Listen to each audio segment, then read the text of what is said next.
আজকের এই ভিডিওতে আমরা ফাল্গুনী নাটক সম্পর্কে ডিটেলে আলোচনা করার চেষ্টা করব। ফাল্গুনী নাটকের কোন কোন দিক বিশেষভাবে তুলে ধরা হবে এই আলোচনাতে সেটা আমি পয়েন্ট করে দেখিয়ে দিচ্ছি স্ক্রিনে। এই সব বিষয়গুলি আমরা এক এক করে আলোচনা করব, যাতে ফাল্গুনী নাটক সম্পর্কে ছাত্রছাত্রীর মনে একটা ধারণা তৈরি হয় এবং এটা নিয়ে পরীক্ষার উপযোগী একটা ভালোভাবে প্রিপারেশন করা যায়। প্রথমেই বলি যে ফাল্গুনী নামক যে নাটকটি সেটি প্রথম প্রকাশিত হয় সবুজপত্র পত্রিকায় 1321-এর চৈত্র সংখ্যাতে এবং গ্রন্থাকারে প্রকাশিত হয় 1916-তে। এই যে নাটকটি এটি রবীন্দ্রনাথ উৎসর্গ করেছিলেন দীনেন্দ্রনাথ ঠাকুরকে। এই দীনেন্দ্রনাথ ঠাকুর কে, তার পরিচয় কি, এটা সংক্ষেপে জেনে নেওয়া প্রয়োজন। রবীন্দ্রনাথ ঠাকুরের বড় দাদা দ্বিজেন্দ্রনাথ ঠাকুরের বড় পুত্রের নাম ছিল দীপেন্দ্রনাথ ঠাকুর। এই দীপেন্দ্রনাথ ঠাকুরের সন্তান ছিলেন দীনেন্দ্রনাথ ঠাকুর। যারা একটু মনোযোগী পাঠক তারা সবাই জানে যে এই ফাল্গুনী নাটকটি মোট 4টি দৃশ্যে বিভক্ত করে রবীন্দ্রনাথ নিজের বক্তব্যকে প্রকাশ করতে চেয়েছেন এবং এই নাটকটির মধ্যে যেটা প্রাধান্য পেয়েছে সেটা হলো গান। এই নাটকে এত বেশি গান রয়েছে যা সচরাচর কোনো একটা নাটকের মধ্যে দেখা যায় না। তাই অত্যন্ত সহজেই এটা বুঝতে পারা যায় যে এই নাটকে গানের একটা বিশেষ ভূমিকা রয়েছে বা রবীন্দ্রনাথ তার গানের মধ্য দিয়ে নিজের অনেক বক্তব্যকে প্রকাশ করতে চেয়েছেন, যে কারণে বলা ভালো এই নাটকের গানগুলি বিশেষ গুরুত্বপূর্ণ। পাঠকের উচিত মনোযোগ সহকারে প্রতিটি দৃশ্যের গানগুলি পড়া। এখানে আমাদের বলা প্রয়োজন যে রবীন্দ্রনাথ শুধু নয়, যে কোনো লেখকই কোনো রচনা লেখার আগে তার মনের মধ্যে একটা প্লট তিনি তৈরি করেন। মানে ওই রচনার মধ্য দিয়ে তিনি সাধারণ পাঠক সমাজকে বা সমাজকে কি বার্তা দিতে চাইছেন, কি বলতে চাইছেন, মূল কথাটুকু কি। কিন্তু এই প্রকাশ করার সময় তার মনের মধ্যে দ্বিধা, আশঙ্কা, ভয় অনেক কিছু কাজ করে, কারণ তিনি যেটা বলতে চাইছেন সেটা পাঠকের কাছে ঠিকভাবে পৌঁছবে কিনা, তার কোনো অপব্যাখ্যা হবে না তো, সেটা কোনো ভুলভাবে ব্যাখ্যা করা হবে না তো, এটার কোনো অন্য সমালোচনা হবে না তো।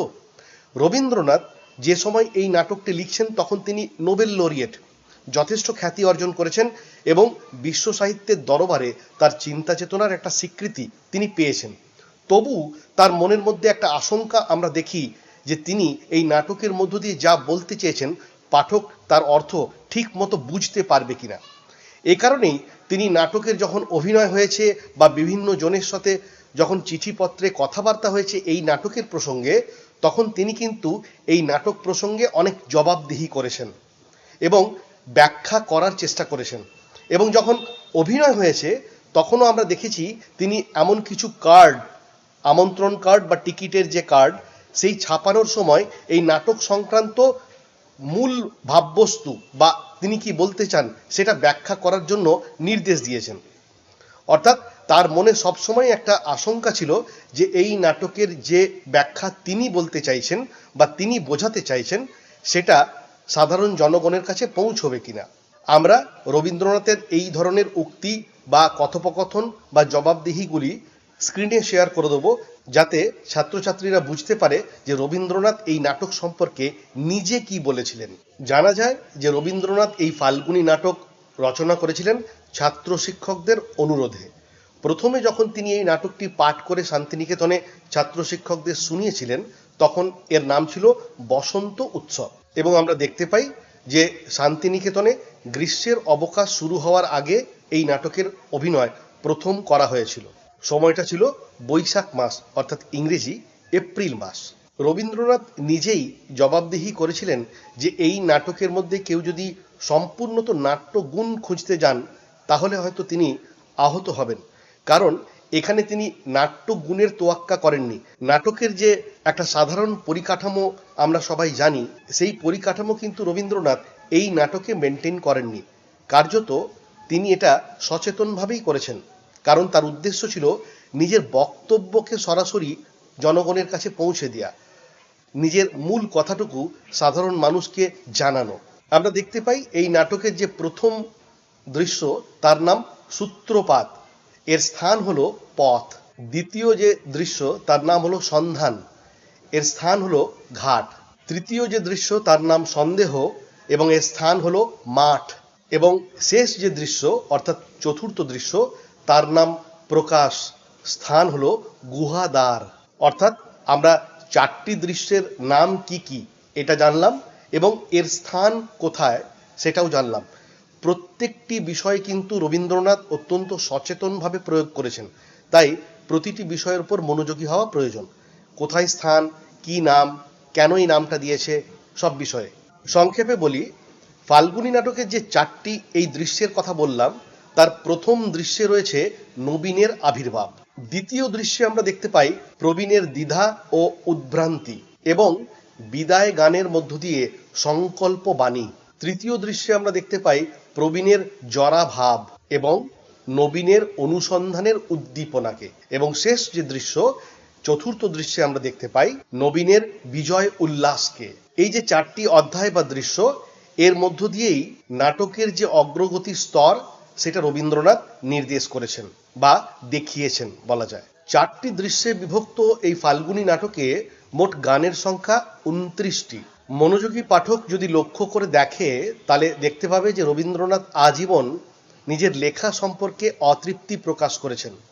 অর্থাৎ তিনি যা বলতে চাইছেন লেখার অক্ষরে ঠিক মতো উঠল কিনা, ঠিক মতো প্রকাশ পেল কিনা এ বিষয়ে তার মনের মধ্যে সদা সর্বদা একটা দ্বিধা কাজ করত।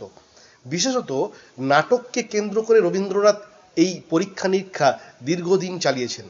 তিনি যা বলতে চাইছেন তা লেখার অক্ষরে প্রকাশ হলো কিনা, অর্থাৎ মনের ভাবনা আর লেখায় প্রকাশ দুটোর মধ্যে যে বড় একটা গ্যাপ সেটা কমানোর জন্য তিনি বারবার এক একটা লেখাকে রিরাইট করেছেন। আমরা তার সবথেকে ভালো উদাহরণ পাই রক্তকরবী নাটকে। রক্তকরবী নাটকটি তিনি প্রায় 10 বার রিরাইট করেন। বারবার নতুন পাণ্ডুলিপি তৈরি হয়। কারণ কি? রবীন্দ্রনাথ বারবার পড়ে দেখছেন যে তিনি যেটা বলতে চাইছেন সেই ভাবটা সরাসরি লেখার মধ্যে ফুটে উঠছে কিনা। যতক্ষণ না সেই সরাসরি ভাবটা ফুটে উঠেছে ততক্ষণ তিনি কাটাকুটি করেছেন, নিজের লেখার উপর বারবার কলম চালিয়েছেন। মনের ভাবনা আর লেখার রূপ এর মধ্যে যে ফাঁক সেটা পূরণ করার জন্য তিনি সব সময় সচেতন ছিলেন। কারণ তিনি জানতেন সমাজের একটা অংশ রয়েছে যারা যে কোনো লেখাকে নিজের মতো করে এমনভাবে ব্যাখ্যা করে যেটা আসলে লেখক বলতে চাননি, অর্থাৎ বলা যায় অপব্যাখ্যা করেন। তিনি যা বলতে চাইছেন সেটা কিন্তু অন্যভাবে ব্যাখ্যা হয়েছে তৎকালীন পত্রপত্রিকাতে। আর এই কারণেই রবীন্দ্রনাথ কোনো লেখার সময় খুব সচেতন থাকতেন এবং অন্যদেরকে পড়ে শোনাতেন যে লেখাটা কিভাবে তারা গ্রহণ করছে এটা জানার জন্য, কোনো সংশোধনের প্রয়োজন আছে কিনা এই উপদেশ পাওয়ার জন্য।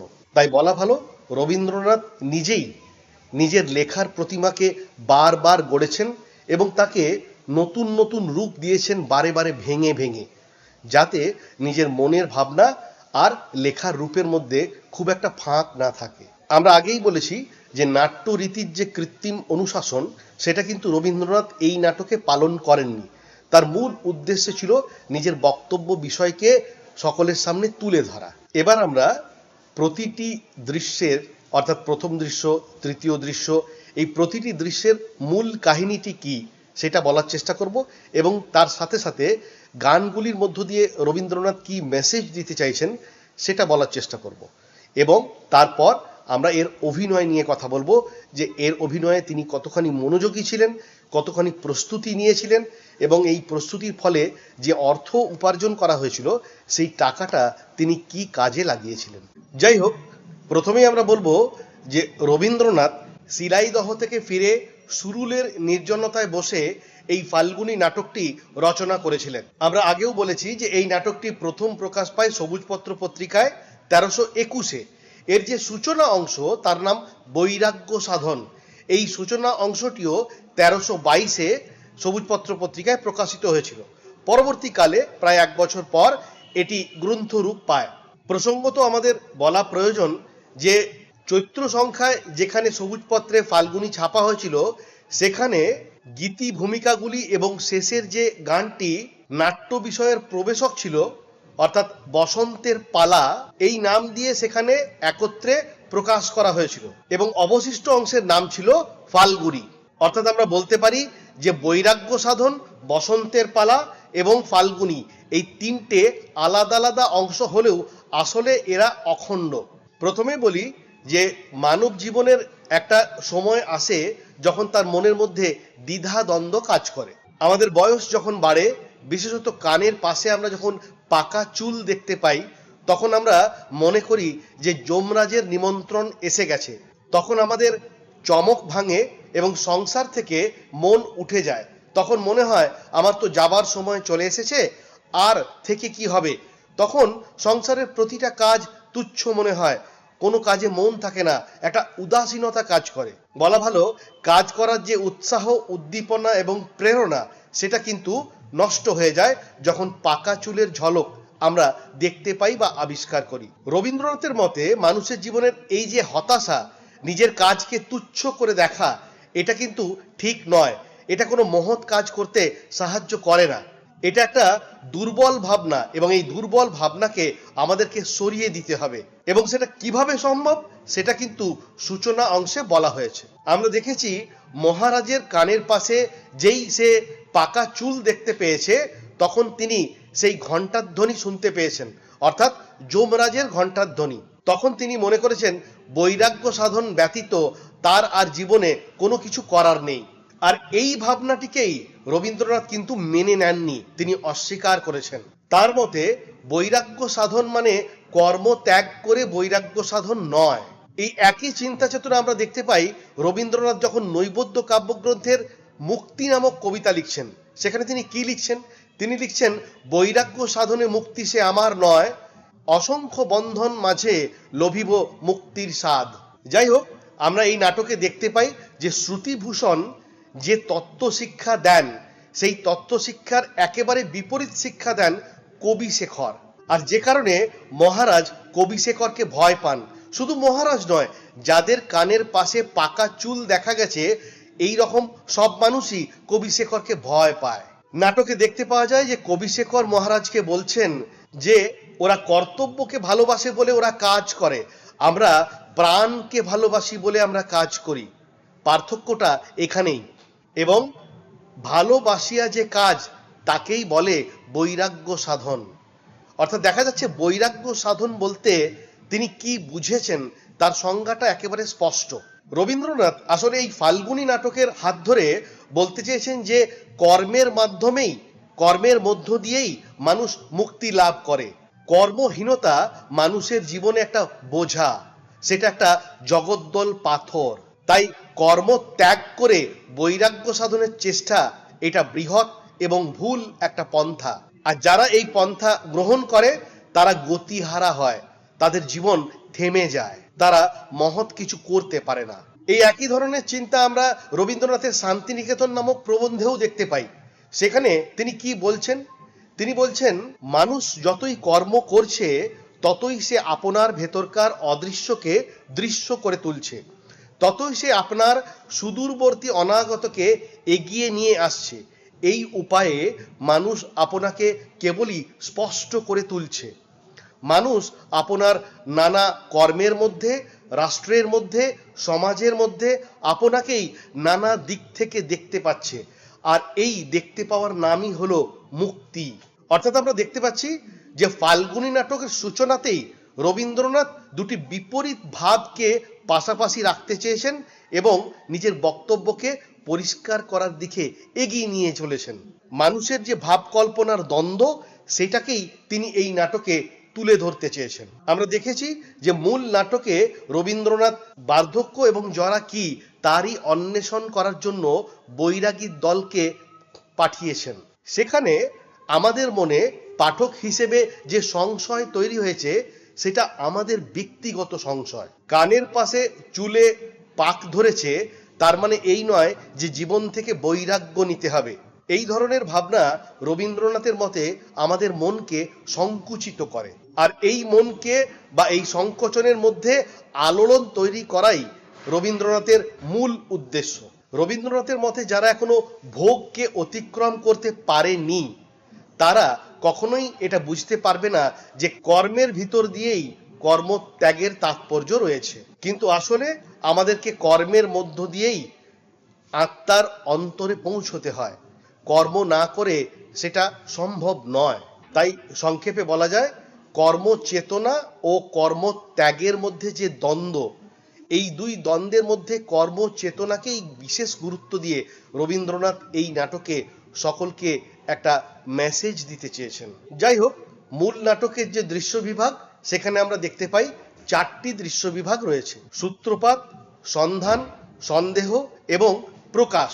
এখানেও বক্তব্য সেই একই, অর্থাৎ দ্বিধাদ্বন্দ্বের মধ্য দিয়েই আত্মা নিজেকে প্রকাশ করতে পারে, আর সেই প্রকাশ হয় কর্মের মধ্য দিয়ে। কর্মের ভিতর দিয়েই আত্মা নিজেকে প্রকাশ করার সুযোগ পায়। তাই এই নাটকটির কাজ হলো দ্বিধাগ্রস্ত মানুষের মনকে স্পর্শ করা, আর যদি সেই স্পর্শ করতে না পারে তাহলে বুঝতে হবে সেই মানুষের মনের মধ্যে মৃত কোনো মানুষ বসে আছে, তার মৃত্যু হয়েছে। একটু গভীরভাবে চিন্তা করলে দেখা যাবে যে রবীন্দ্রনাথের এই যে অনুভূতি বা ভাবনা চিন্তা, এটা তিনি পেয়েছিলেন বিশ্ব প্রকৃতির কাছ থেকে। তিনি বুঝেছিলেন ভয়ঙ্করের ভিতর দিয়ে না গেলে মানুষের উচিত শিক্ষা লাভ হয় না, তার মধ্যে পরিপূর্ণতা আসে না। অর্থাৎ শীতের জড়তা যদি আমরা অতিক্রম করতে না পারি, তাহলে বসন্তের বিকাশকে আমরা দেখতেই পাবো না। অন্ধকারের মধ্য দিয়ে পার না হলে মানুষ আলোকে দেখতে পায় না, তার গুরুত্বকে বুঝতে পারে না। ঠিক তেমনি ভয়ঙ্করের মধ্য দিয়ে না গেলে সত্যকার জীবনকে জানতেই পারা যায় না। আর এই কারণেই রবীন্দ্রনাথ বিশ্বাস করতেন বার্ধক্য বলে কিছু নেই, মৃত্যু বলে কিছু নেই। ঠিক শেষের দিকে মেটারলিঙ্ক যেমন বুঝেছিলেন যে মৃত্যুর কোনো অস্তিত্ব নেই, রবীন্দ্রনাথও ঠিক এই ধরনের একই কথা বলেছিলেন। তিনিও মৃত্যুকে অস্বীকার করেছেন। সমস্ত প্রকৃতি যেমন সময়ের সাথে সাথে পরিবর্তিত হচ্ছে, প্রতিটা ঋতু বদলাচ্ছে, সময় বদলাচ্ছে, আবহাওয়া বদলাচ্ছে, মানুষের জীবনেও সেই রকম একটা সতত পরিবর্তন হচ্ছে।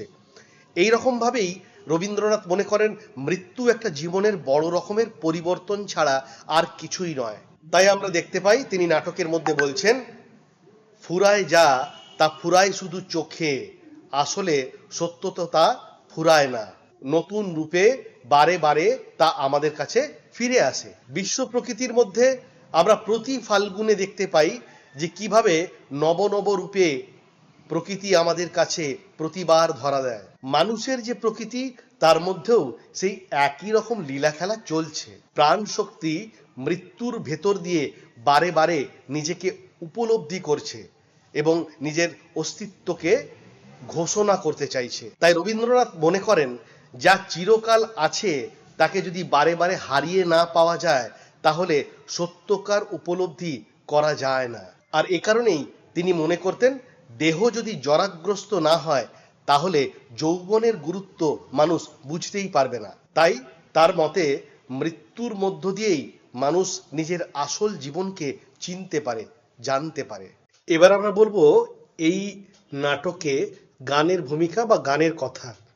প্রথমে আমাদের বলা প্রয়োজন যে রবীন্দ্রসঙ্গীতের প্রধান গুণ হলো প্রাণের অব্যক্ত কথাকে গানের মধ্য দিয়ে প্রকাশ করা। অর্থাৎ সংলাপের মধ্য দিয়ে যে কথা বলা গেল না বা যে কথা প্রকাশ করা হয়নি, সেটা গানের মাধ্যমে প্রকাশ করা। ফাল্গুনী নাটকেও আমরা এই একই ব্যাপার দেখতে পাই, যেখানে রবীন্দ্রনাথ সংলাপে যে কথা বলেননি বা সংলাপের ভেতর দিয়ে যে কথা ফুটে ওঠেনি, সে কথা গানের মধ্য দিয়ে প্রকাশ করা হয়েছে। বলা ভালো, রবীন্দ্রনাথ তার অন্তরের আকুতিকে প্রকাশ করেছিলেন গানকে মাধ্যম করে। আমরা সবাই জানি যে রবীন্দ্রসঙ্গীতের একটা মূল বৈশিষ্ট্য হলো সহজ সরল কথা ও সুরের মধ্য দিয়ে বক্তব্যের মূল লক্ষ্যে পৌঁছে যাওয়া। এই অসাধারণ কাজটি সম্ভবত একমাত্র রবীন্দ্রনাথই করতে পারতেন, যেখানে সহজ সরল ভাষা, সহজ সরল ভাব, অথচ অদ্ভুত তাদের মিলন। যেন মনে হচ্ছে আমার আপনার সকলের প্রাণের কথা তিনি বলতে চাইছেন। এই নাটকে আমরা দেখতে পাই যে সংলাপকে অতিক্রম করে কথা ও সুরের মাধ্যমে তিনি অনেক না বলা কথাকে বলতে চেয়েছেন। বলা ভালো, অনেক গভীর তত্ত্বকে প্রকাশ করেছেন। সম্ভবত রবীন্দ্রনাথ প্রয়োজন মনে করেছিলেন যে এখানে চরিত্রের মনের কথাকে ফুটিয়ে তোলার জন্য বা মূল বক্তব্যকে পরিষ্কার করার জন্য গানগুলির প্রয়োজন।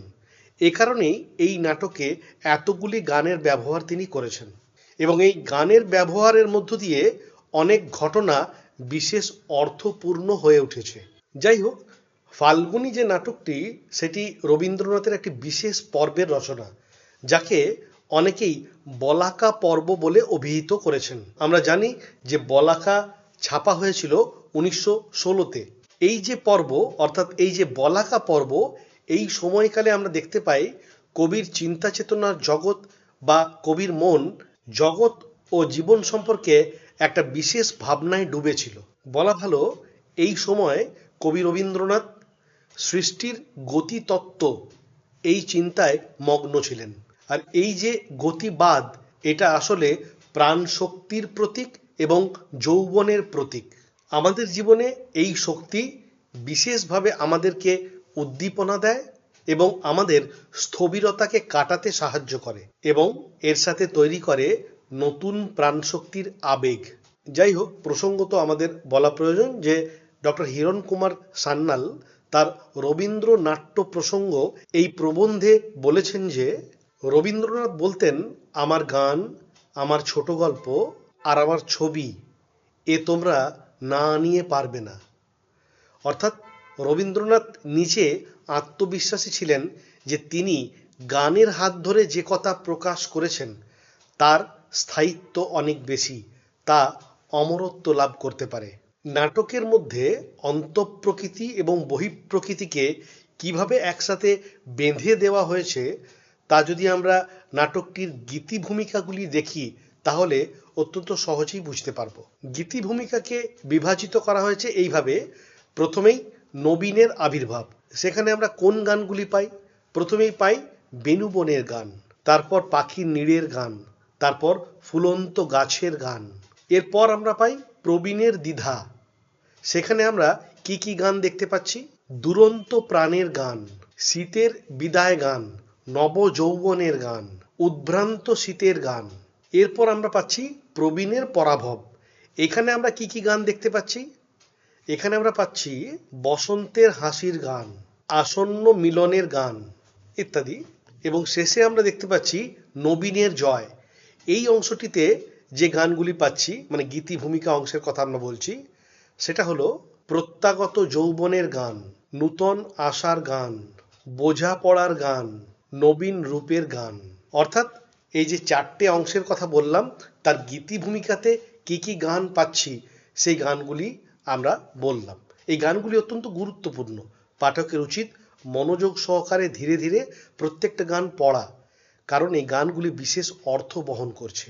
এছাড়াও এই নাটকের মধ্যে প্রচুর আরও গান রয়েছে, আমরা সে কথা আগে বলেছি, সেগুলির দিকেও বিশেষ নজর দেওয়া প্রয়োজন। এবার আমরা এই নাটকটির চরিত্র নিয়ে দু চার কথা বলবো, তাহলেই মোটামুটি বলা শেষ হবে। এবং একদম শেষে, ভিডিওর একদম শেষে কিছু গুরুত্বপূর্ণ বড় প্রশ্নের কথা আমরা শেয়ার করে দেবো স্ক্রিনে।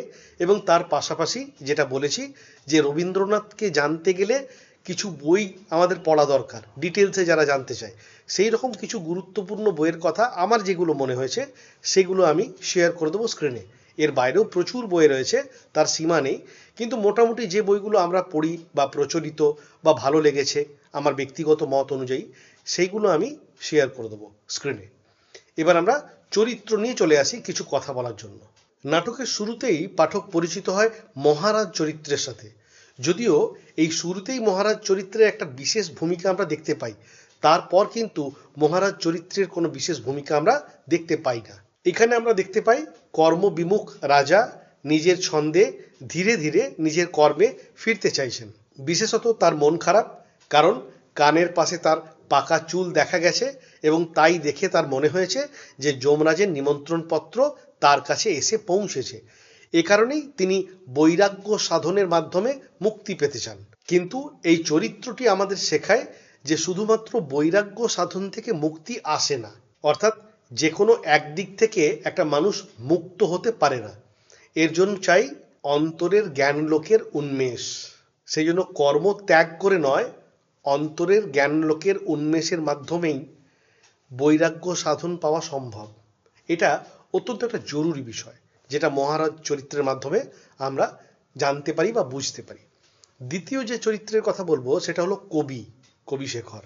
আমরা সবাই জানি কবির কাজ হলো নতুন নতুন কথা, সুর, ছন্দ সৃষ্টি করে বৈরাগ্য সাধনের দিকে সকলকে টেনে নিয়ে যাওয়া।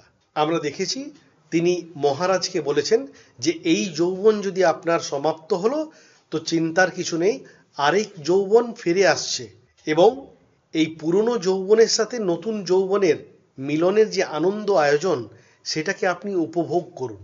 কবি শিখরের যে জীবন ব্যাখ্যা তা সম্পূর্ণ আলাদা, মহারাজের থেকে একেবারে ভিন্নধর্মী। যেখানে মহারাজ বৈরাগ্য সাধনের মাধ্যমে, কর্ম থেকে মুক্তির মাধ্যমে নিজেকে মুক্ত করতে চেয়েছেন, সেখানে কবির মন্ত্র হলো, ওরে ভাই ঘরের কোণে থলি থালি আঁকড়ে বসে থাকিস নে, বেরিয়ে পড় প্রাণের সদর রাস্তায়, ওরে যৌবনের বৈরাগীর দল। আমরা দেখেছি যে কবি বলেছেন যে পূর্ণের মধ্যে আমরা যাকে ত্যাগ করি তাকেই আসলে পূর্ণের মধ্যে পাওয়া যায়। অর্থাৎ ত্যাগ এবং ভোগ এই দুয়ের সামঞ্জস্যের মধ্যেই আমরা প্রকৃত সত্যকে জানতে পারি এবং তখন আমরা পূর্ণ শক্তি লাভ করি। অর্থাৎ তার মতে জীবনের যথার্থ ধর্ম পালন করাই হলো বৈরাগ্য সাধন। এবার আমরা বলবো সর্দার নামক চরিত্রের কথা। আমাদের যৌবনের প্রাণশক্তি যে মানুষের নানান প্রবৃত্তিকে বা মনোবৃত্তিকে প্রভাবিত করে সেটা আমরা সর্দার চরিত্রকে দেখলে বুঝতে পারি। তার সম্পর্কে শুরুতেই বলা হয়েছে যে এই নাটকের দুটি প্রধান চরিত্র, একটি হলো সর্দার আর দ্বিতীয় হলো চন্দ্রহাস। লক্ষ্য করলে দেখা যাবে যে এই নাটকে সর্দার রূপক চরিত্র সেজে যে গোটা নাটকটিকে নিয়ন্ত্রণ করেছে এমনটা কিন্তু নয়, বা গোটা নাটকের অংশ অধিকার করে বসে আছে এমনটাও নয়, কিন্তু সে মূল কথাগুলি সরাসরি বলেছে এবং যুবক দলের মধ্যে প্রাণ সঞ্চার করতে সক্ষম হয়েছে। কার্যত সে সকলকে চালনা করে এবং সে সকলকে পথ দেখায়। এটাই সর্দারের এই নাটকে ভূমিকা। তাই বলা যায় এই নাটকের প্রধান পুরুষ চরিত্র হলো সর্দার। অন্যদিকে যুবক দল, এই যুবক দলের কথা বলতে গেলে প্রথমেই বলতে হয় এরা চিরযৌবনের প্রতীক রূপে পাঠকের সামনে উপস্থিত হয়েছে। তাই বলা যায় যে এই যুবক দল চির প্রবাহমানতা, গতিবেগ এবং চঞ্চল প্রাণশক্তির প্রতীক। অন্যদিকে এই নাটকের যে চরিত্রকে সকল পাঠক ভালোবাসে তার নাম হলো চন্দ্রহাস। বাইরের জগতে যখন নানান ধরনের বাধা বিপত্তি এবং অনেক রকমের ঝড় ঝঞ্ঝা আসে তখন সেটা থেকে কি করে লড়াই করে এগিয়ে যেতে হবে চন্দ্রহাস আমাদেরকে সেটাই শেখায়। তাই সে একটু সরে গেলেই পাঠকের আর ভালো লাগে না, মনে হয় আরেকটু কাছে থাকলে ভালো লাগতো, আরেকটু বেশি হয়তো মজা পাওয়া যেত। আসলে এই নাটকে যখনই তার অনুপস্থিতিকে আমরা দেখেছি তখনই তাকে বেশি করে অনুভব করেছি। তাই বলা যায় চন্দ্রহাস আসলে যুবক দলের সাহস এবং চাঞ্চল্য, তার অনুপস্থিতিতেই একমাত্র টের পাওয়া যায় তার গুরুত্ব ঠিক কতটা। এবার শেষ যে চরিত্রটির কথা বলবো সে হলো অন্ধ বাউল। প্রসঙ্গত উল্লেখ্য যে অন্ধ বাউল চরিত্রে রবীন্দ্রনাথ নিজে অভিনয় করেছিলেন। এই যে চরিত্রটি এটি একটি রূপক চরিত্র। একদিকে সে অন্ধ, অন্যদিকে সে বাউল। সে আসলে পাণ্ডিত্য, পুঁথি, বিতর্ক এই সব কিছু থেকেই অনেকটা দূরে। সে অন্ধ হলেও তার একটা নিজস্ব দৃষ্টি আছে, তার নিজস্ব একটা অনুভূতি আছে, তার নিজস্ব একটা বিচারের জগৎ আছে, তার নিজস্ব একটা মন আছে। তাই সে অন্ধ হলেও অন্ধকারে ডুব দিয়ে আলোকে দেখতে পায়। কারণ সে শুধু চোখ দিয়ে দেখে না আর কান দিয়ে শোনে না, সে যেন সমস্ত শরীর দিয়ে সব কিছুকে অনুভব করতে চায়, সমস্ত জগৎকে সে জানতে চায়, বুঝতে চায়। এবং যেটা বিশেষ গুরুত্বপূর্ণ সেটা হলো সে অন্ধ হলেও অন্ধকারকে কিন্তু ভয় পায় না। ফাল্গুনী নাটকের মধ্য দিয়ে রবীন্দ্রনাথ যে বিশেষ কথা বলতে চেয়েছেন সম্ভবত আমরা সেটা পরিষ্কার করতে পারলাম। এবার স্ক্রিনে প্রশ্নগুলো এবং বইয়ের নামটা শেয়ার করে দিচ্ছি।